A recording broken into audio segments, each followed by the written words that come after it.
کے بندے تھے، ڈانٹ دیا ابو بکر صدیق کو. تو صدیق اکبر نرم بندے تھے، ماڑے دا کی کام محمد نس جانا یا رونا. تو وہ گا کے نا تو پہلے گھر روئے، پھر حضور کے پاس چلے گئے.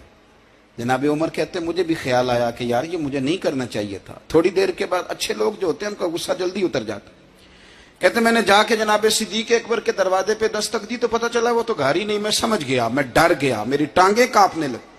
کیوں ڈر رہے ہو عمر؟ فرمانے لگے اس لیے ڈر رہا ہوں کہ ابو بکر جب اپنے گھر نہیں ہوتے تو دروازہ رسول پہ ہو. ساری بات تو سنا دی ہوگی. فرماتے میں نبی پاک کی بارگاہ میں پہنچا، سامنے ابو بکر بیٹھے ہیں، پشت مبارک میرے کریم رسول کی کعبے کی جانب، چہرہ صدیق اکبر کی جانب، دونوں کی گردنیں جھکی ہوئی. جناب عمر پاک فرماتے ہیں کہ میں بیٹھا تھا اور سوچ رہا تھا. سلام لی، جواب ملا، پر گردنیں نہیں اٹھائیں دونوں نے، مقدس گردنیں جھکی رہی. میں سوچ رہا تھا کہ اب حضور مجھے ڈانٹیں گے تو میں صدیق کے پیر پکڑوں گا، میں علی کو سفارشی بناؤں گا، میں منت کروں گا، لیکن کوئی بولے تو بات بنے نا. کہتے ہیں جب دیر ہو گئی، یہ سکوت بھی بڑا مشکل ہوتا ہے. اوہو، اگر کبھی وہ چپ کر جائے تو یہ بھی بڑا مسئلہ ہے، محبوب بھی چپ کر جائے. کہتے میں بڑا پریشان ہوا. جب میرا کلیجہ منہ کو آیا نا تو جناب عمر کہتے میں بولنے لگا تو آنسو میرے پہلے نکل گئے. اللہ اکبر. میں نے رو کے کہا سونیا بھول گیا تھا، میں گیا تھا ابو بکر کے گھر معافی مانگنے، پر یہ یہاں آ گئے.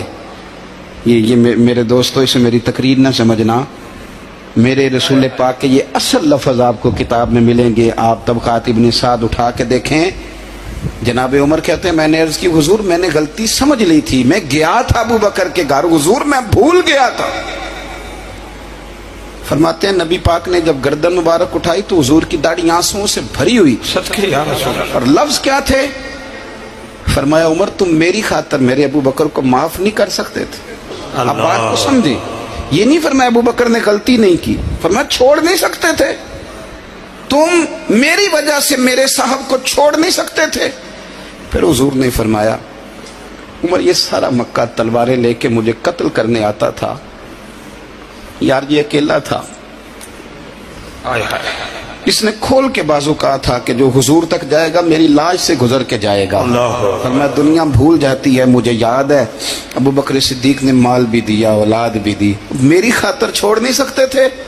جناب عمر کہتے ہیں میں اس کے بعد سمجھ گیا کہ میرے مصطفیٰ کی رضا اسی میں ہے کہ ابو بکر کو راضی رکھا جائے. سبحان اللہ. آپ مہربانی سنو، فوراً سنو، فوراً اس کے بعد نبی پاک علیہ السلام نا شارع ہیں دین کے. حضور جو چاہیں کسی کے لیے حلال کر دیں اور جو چاہیں کسی پر